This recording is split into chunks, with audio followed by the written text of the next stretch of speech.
Well, hey guys, just want to welcome you to week 3 of Uncharted. I hope this experience is growing you and taking you to new places with God and in your faith and your passion for the kingdom.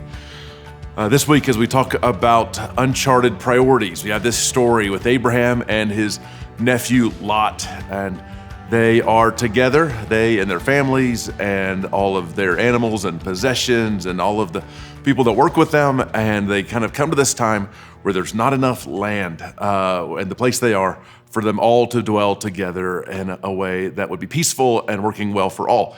And so they come to this spot where Abraham says to Lot, hey, let's one of us go one direction, the other go the other direction for the sake of peace and unity, and gives Lot the chance to be the one that picks.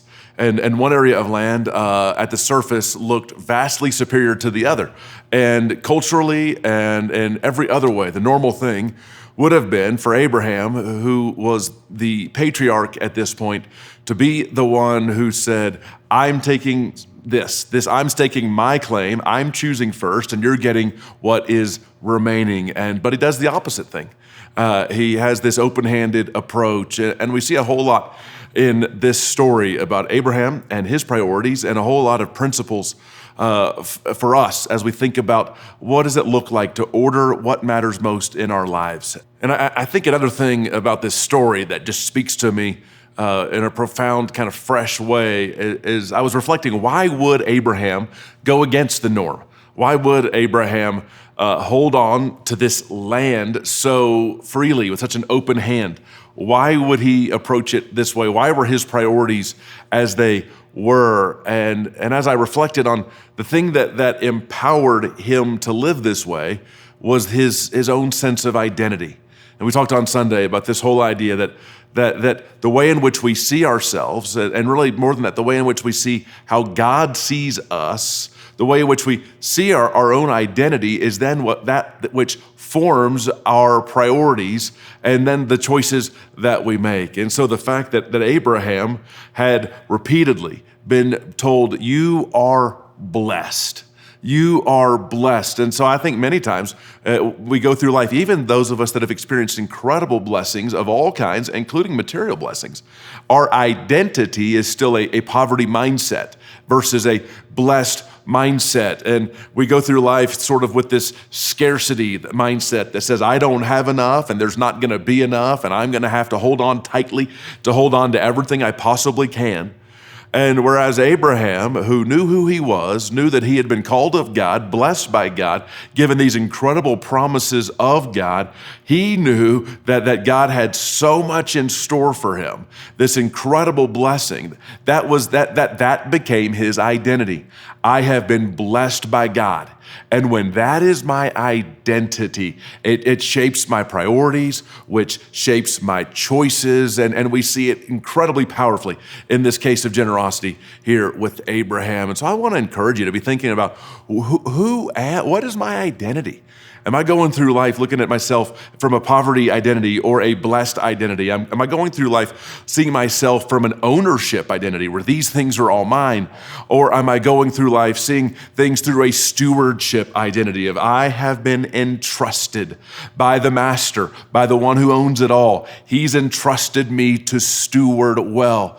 Or am I going through life with an orphan identity? Or am I going through life with an heir, joint heirs with Christ identity, that everything that belongs to God also belongs to me, and so I can give freely. I can go through life with an open hand. And for me and Claire, I think this is probably the thing about these types of moments that have been so good for us over the years.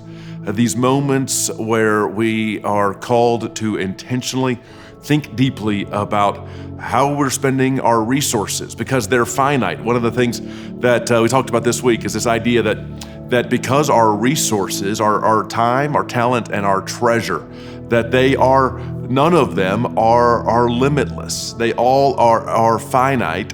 And so because of that, it's our calling to choose wisely based on what's most important, how we're going to use our time and talents and treasure. And so I find these seasons have been so good for Claire and I as we have wrestled with, when it comes to our time and comes to our talent and comes to our treasure, how are we stewarding these things in light of the things that matter most to us? And so, guys, I'm just so glad we're on this journey together. And I just want you to right now just hear a story from another family at LifeChurch.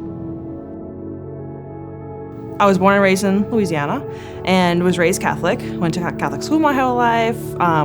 Was a Eucharistic minister, was an altar server. Moved to Denver, met DJ. I grew up in Colorado, been a Christian my whole life. The church has been a big part of my life, my whole life. I lived in Reno for a little bit of my college time and obviously went to LifeChurch and then moved back to Colorado, went to college, met Jess at our first job together and got married. We went to Louisiana for a little bit of time and then decided we wanted to come to Reno. So we moved into our house in 2020 and instantly started coming to LifeChurch. Connecting with people really at church has been awesome. I think that's really kind of what drew me more to LifeChurch, because I wanted to be more involved, but also you wanted people who were your age with kids, as well as just the two of us. We found a couple of friends that were similar interests, similar values. And so, yeah, we just connected and I decided, this is where we want to call home. Yeah, I mean, the relationships in the community are what you make of them. You know, if you go to church every Sunday and then just leave, and it can stay very surface level. But once you start really investing in the church in terms of your time, your talents, your treasure, and you start really putting effort into it, it's great because not only, when you get involved, you're actually helping make a difference, but you're also nurturing and building those relationships to be much deeper. But I think the fact that we have found LifeChurch has given us an ability to really hone in on those things and make them a priority in our lives.